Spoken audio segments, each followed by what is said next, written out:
Whether you're a new player or someone who plays R6 every day, there's always room for improvement and opportunity to learn and get better at the game. Now, the obvious answer to get better at something is to continue to do it over and over again. Trial and error is the best way to learn, but luckily there are a few things you could do to improve other than just playing. The first is taking advantage of the shooting range and T-Hunt. These modes will help you drastically improve your skills. It'll help you learn new operators and their weapons. You could easily learn how to control any weapon's recoil by going into either one of these game modes for a little bit and using the weapon that you think you need to work on.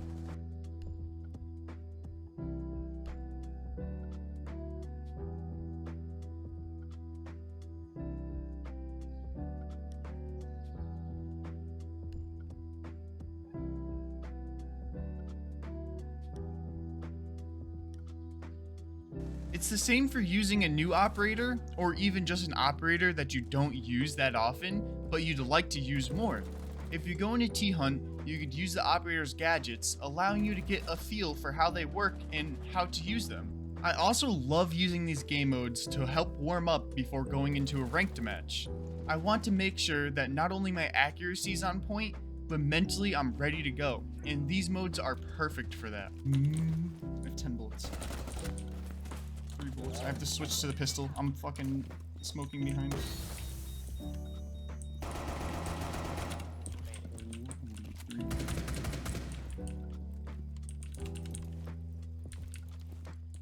Probably come to us. Yeah.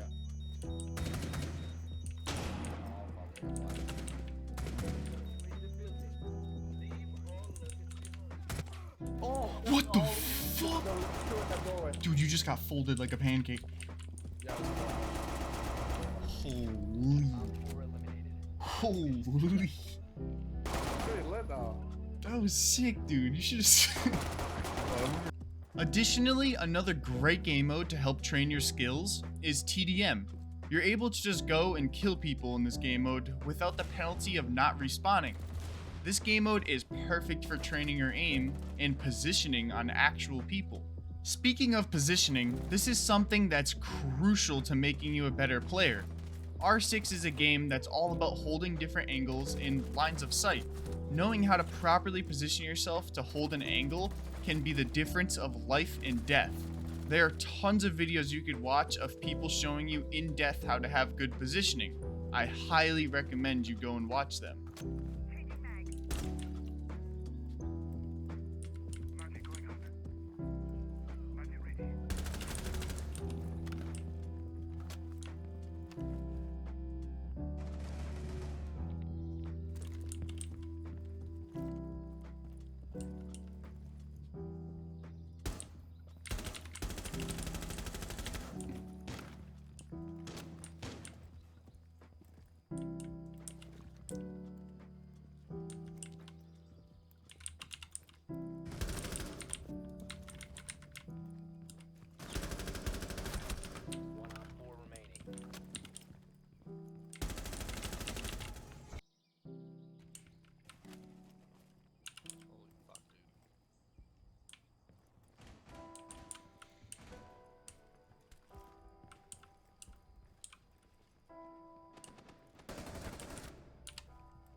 I also highly recommend you watch videos on site setups for all the maps. There are so many videos out there on how to properly set up each bomb site to give you the best advantage possible. Having a good site setup can be the difference of winning or losing. Understanding and being knowledgeable on how to properly set up instantly makes you a better player and makes you more valuable to your team. It's important to also learn different ways you could attack every bomb site on every map as well. Being knowledgeable in the different strategies you could do when attacking a site is extremely beneficial, especially when your whole team is able to properly coordinate the attack. You could easily make the defense crumble when everyone knows the plan, what to do, and how to play their role. That brings me to my next tip, which is figuring out your role. Everyone has a part to play on the team, and figuring out what part you play is very important. Are you a support, an entry fragger, a breacher, etc. for when you play on attack? For defense, are you a roamer, a breach denial, an intel gatherer, etc.? Figuring out what you like and what you play best will make you so much better of a player. You'll then know exactly what you need to do and what operators you need to pick to do it.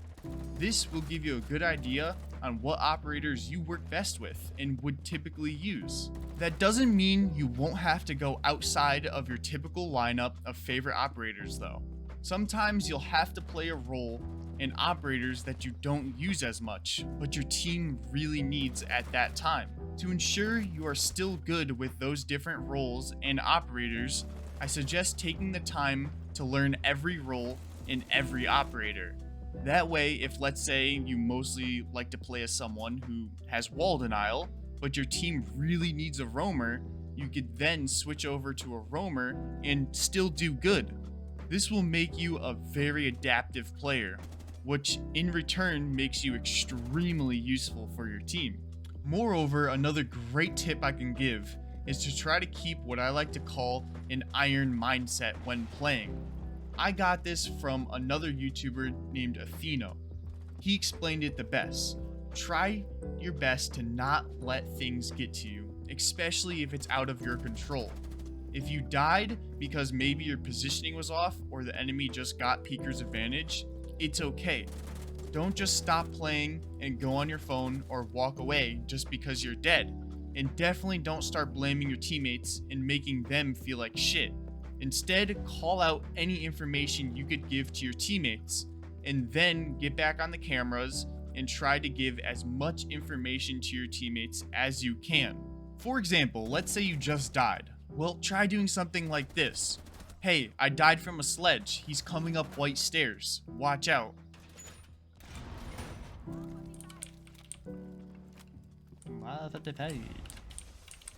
What the fuck? Rooney's on site. On A. That bitch flew into me. This allows your teammates to know exactly who the enemy is and where they're coming from. Then proceed to get on the cams, if there's any left, and try to get any information on the enemies you can, and relay it to your teammates. For example, hey, Finka is coming up red stairs. She's on this ping. Then ping their location, but make sure it's a yellow ping, not a red ping.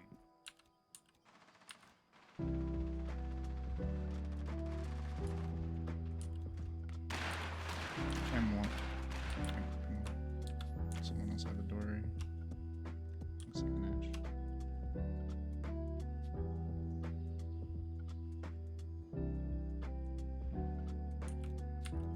She moved away. Ping one. Ash. Floors dropped hatch.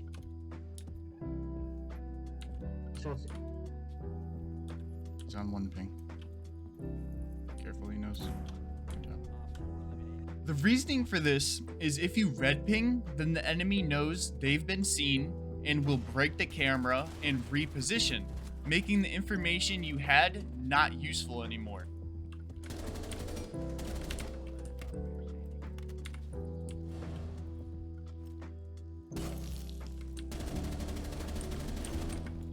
But if you yellow ping, then only your teammates can see it, and the enemy will be clueless to the fact that your team knows their position. So let's say you're doing your best to give your team information on the enemy, but unfortunately your teammates still lose the round. It's okay, just stay positive and try to keep the team's mental up by saying something like, hey, good try, don't worry, we'll get them next round. This could be the one thing that could give your team the boost they need to keep going and not give up.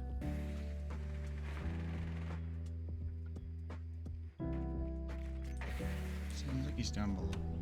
Good try, guys. That's what having an iron mindset is like. Being understanding, staying positive, and staying focused without letting emotions get to you.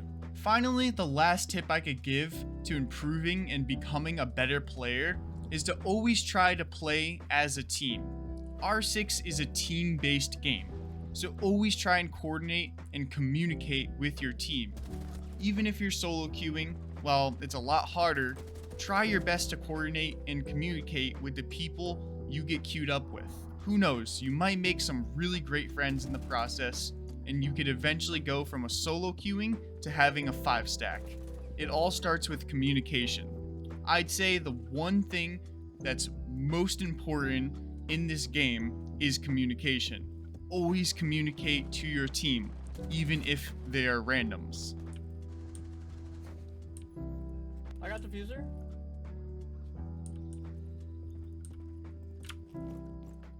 I'm rotating up too.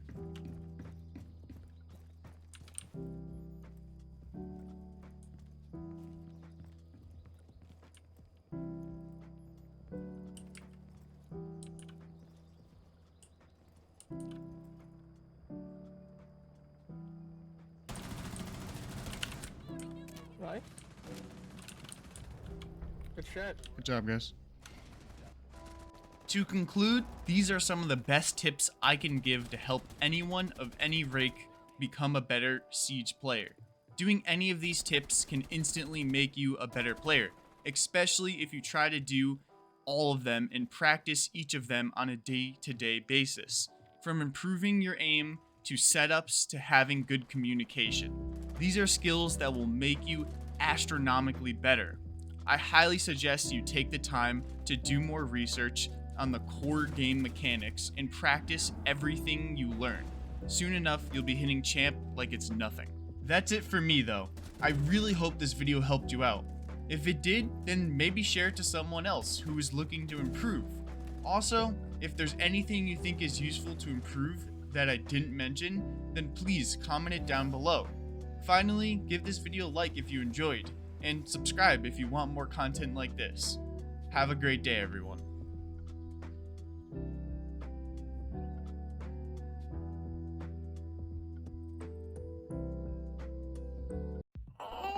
Oh.